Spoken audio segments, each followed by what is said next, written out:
What's up, y'all? It's Carla, aka Sela the Poet, and I'm sharing some DNA results from 23andMe that I got. So this is the first page. I don't know if you guys could see it.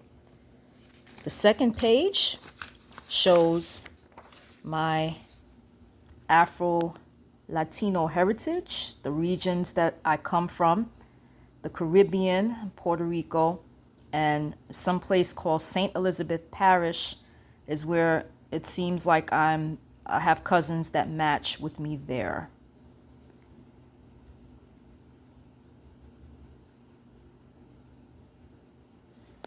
So let's talk about where it all started.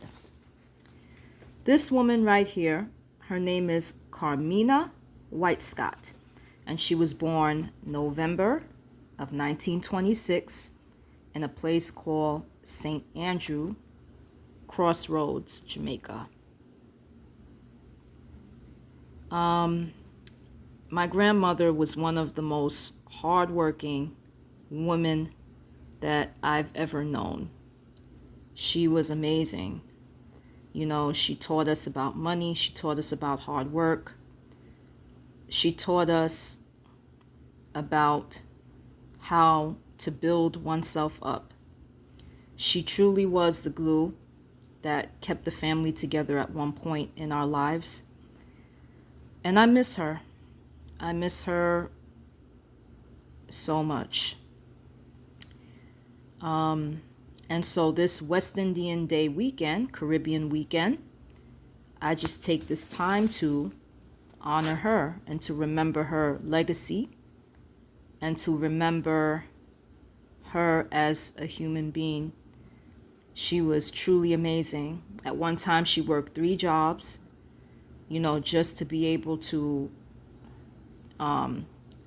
maintain, her, and she was taking care of my mother.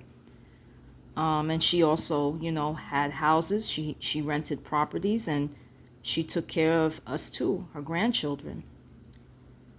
And every West Indian Day, Labor Day weekend, I go to the Parkway, Eastern Parkway, as, a way to honor her and to remember her legacy and to remember my Caribbean heritage. How can you know who you are unless you know where you come from? And so this is my grandmother, and she is one of my ancestors now. I know that her mother was named Ubertha Reese. She was also from St. Andrew. But the family that she lived with, they lived in Kingston and St. Catherine. So those are the ancestral places that, she basically, her and her family came from. But Grandma, rest in peace. I love you, and I remember you, and we will always be connected through my heart. All right, so like I said, this was just a tribute to Carmena Whitescott, my grandmother, from Jamaica.